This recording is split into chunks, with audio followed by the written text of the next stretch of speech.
Voltaic shifted into high speed as she ran toward the enemy infomancer. She detailed a portion of her systems to create a map, using all the data inflow it could pull, and followed the glowing line in her visual field. One corner of her vision filled with a picture of the enemy infomancer. He flowed among the enemy bots, punching, kicking, stabbing, and shooting, but never slackening speed. She figured he would be a worthy opponent if she could reach him before he did whatever he planned to do. A phalanx of guards confronted Voltaic as she reached the top of an escalator.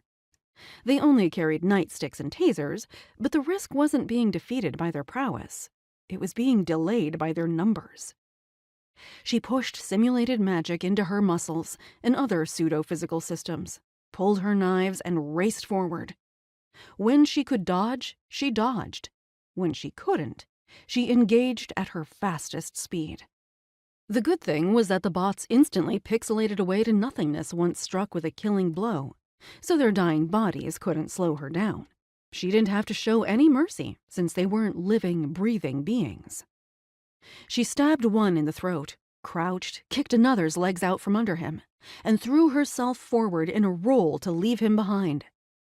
She ran fast enough that once she was past an opponent, he couldn't catch her.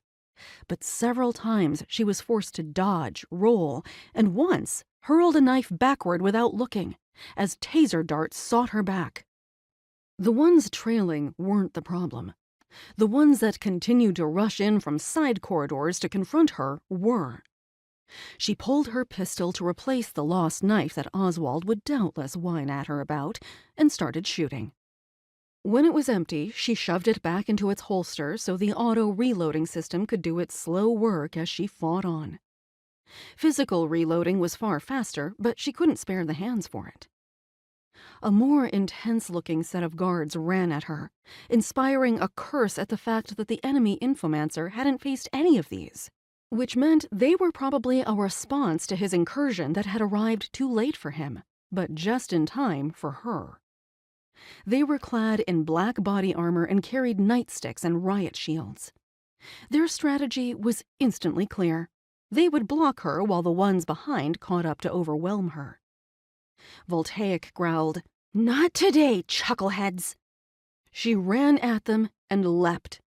They swung batons at her as she flew through the air over their heads, with her legs tucked underneath her, but none of their blows reached her. The realization that her jump wouldn't carry her as far as she had hoped tempered the momentary elation of that success. She crashed into the back row of guards as she came down. One kept his feet from the impact and slammed her with his shield, which caused her to blink in surprise and lose a precious second.